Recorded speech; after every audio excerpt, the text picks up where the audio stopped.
আমরা এই মুহূর্তে রয়েছি মিরপুরের ইউনানি আয়ুর্বেদিক মেডিকেলে। আমরা সেই মেডিকেলের আবুল কাশেম হলে আমরা রয়েছি।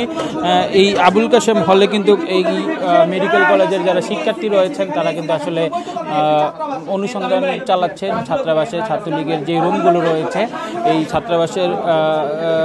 ছাত্রলীগের যে রুমগুলো ছিল সেই রুমগুলোতে কোনো অস্ত্র রয়েছে কিনা সেইগুলো তারা কিন্তু আসলে তারা অনুসন্ধান করছেন। আর তারা আসলে বিভিন্ন কিছু কিন্তু এই রুমগুলোতে খুঁজে পাচ্ছেন। আমরা দেখেছি এখানে দেশীয় অস্ত্র এবং হকি স্টিক, স্টাম্প সহ বিভিন্ন কিছু কিন্তু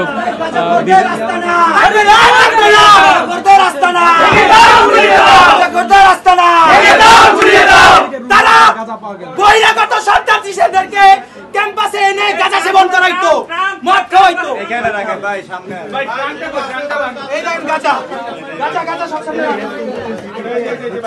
গাঁজা পাওয়া গিয়েছে।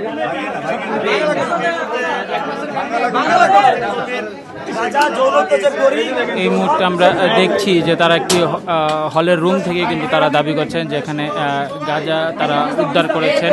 এছাড়াও তারা খেলার যে সামগ্রী রয়েছে শিক্ষার্থীদের জন্য ব্যবহৃত, সেই সামগ্রীগুলো কিন্তু তারা আসলে এখানে স্টক করে রাখতে দেখা গেছে। তারা দাবি করছেন যে খেলার সামগ্রীগুলো তারা আসলে সবসময় পাচ্ছেন না, তবে অন্য সময় কিন্তু তারা আসলে খেলার যে সামগ্রী সেগুলো পাচ্ছে না। সেই ক্ষেত্রে ছাত্রলীগের রুমে কেন এত খেলার সামগ্রী, সেটি কিন্তু তারা আসলে প্রশ্ন করেছেন। আমরা এখন রয়েছি আবুল কাশেম হলের তিনতলার একটি রুমে। সেই রুমে কিন্তু আমরা দেখতে পাচ্ছি যে এখানে তারা বিভিন্ন কিছু তল্লাশি করে তারা শিক্ষার্থীরা গাঁজা সহ বিভিন্ন সামগ্রী কিন্তু তারা আসলে উদ্ধার করেছেন। তারা কিন্তু অভিযান চালাচ্ছেন, সেটি আমরা আপনাদের দেখানোর চেষ্টা করছি। আপনারা সব দেখেছেন, হ্যাঁ। আর এই সব টিচাররা, অনেক টিচাররা ছিল যারা এদেরকে নির্যাতন করাতো, আমাদের সেশন জটে ফেলে দিত, আমাদের পাস করতে দিত না। আমাদের অনেক বন্ধু বান্ধব রয়েছে যাদেরকে এখনো কি করতে দেয়নি, পাস করতে দেয়নি, হ্যাঁ।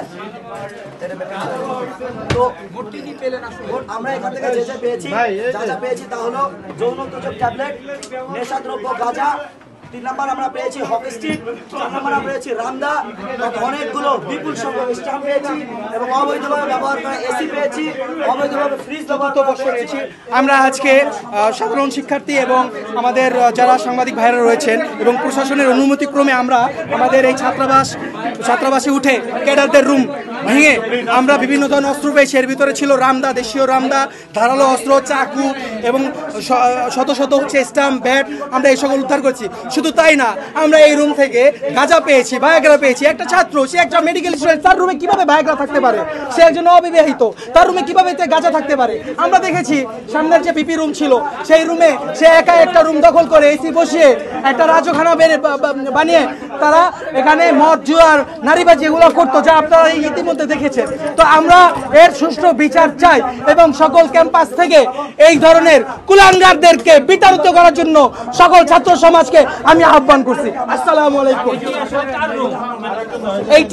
এটা হচ্ছে ইকবালের পক্ষে, ইকবালের সভাপতি, সে বাংলাদেশ ছাত্রলীগ সৈয়ামেক মানে সরকারি ইউনানি আয়ুর্বেদিক মেডিকেল কলেজ হাসপাতালের ছাত্রলীগ শাখার সে সভাপতি।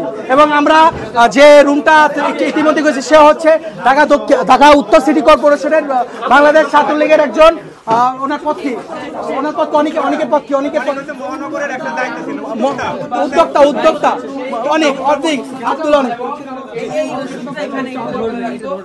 এই যে দেখুন, এই যে ওষুধ আমি গাঁজা দেখাচ্ছি,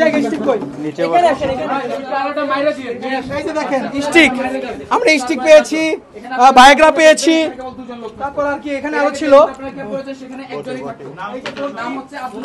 এই যে দেখেন স্টিক, এই যে স্পষ্ট দেখা যাচ্ছে স্টিক, আগুনও এরকম তারা বানিয়ে রাখতো, তারা নেতাদেরকে এগুলো খাওয়ায় আর ঘুষ করে আমাদের সাধারণ হাত পাটি পাইতো, আমাদের সাধারণ শিক্ষার্থীদেরকে দিয়ে হাত পা দিকে টিপাইতো, আমরা যদি সাধারণ শিক্ষার্থীরা তাদের তাবেদার না করতাম, তাদের কথা অনুযায়ী না শুধু তারা ইসলাম দিয়ে আমাদেরকে পিটিয়ে মারতো, তারা আমাদেরকে নির্যাতন করতো। শুধু তাই না, তাদের অনুগত যে সকল টিচাররা রয়েছে সেই সকল টিচাররা আমাদের অত্যাচার করতো, আমাদেরকে ফেল করাইতো, আমাদেরকে ভয় দেখাইতো যে আমাদেরকে পরীক্ষায় ফেল করে দেওয়া হবে। ইতিমধ্যে আপনারা আজকেও দেখেছেন যে আমাদেরকে বিভিন্নভাবে বাধাগ্রস্ত দেওয়া হয়েছে। আপনারা সবাই সাক্ষী এবং আপনারা সবাই এই জিনিসটা দেখেছেন। আজকে হলের যে প্রবেশ, সে আজকে সকালবেলা পদত্যাগ করে আপনাদের সামনে, এই ভাইয়ের সামনেই পালিয়ে গিয়েছে। তো আমরা চাই এর জন্য সুষ্ঠু বিচার হয় এবং আমরা সাধারণ শিক্ষার্থীরা এর বিরুদ্ধে অ্যাকশনে যাব ইনশাআল্লাহ। আচ্ছা, এটা হচ্ছে বায়োগ্রা, এটা বায়োগ্রা, এই যে এটা হচ্ছে গাঁজা, এটা দিয়ে এটা বায়োগ্রা, এটা হচ্ছে যৌন উত্তেজক একটা বড়ি। হ্যাঁ, এখন সে তো একজন অবিবাহিত একজন মানুষ, তার কাছে কেন বায়োগ্রা থাকবে?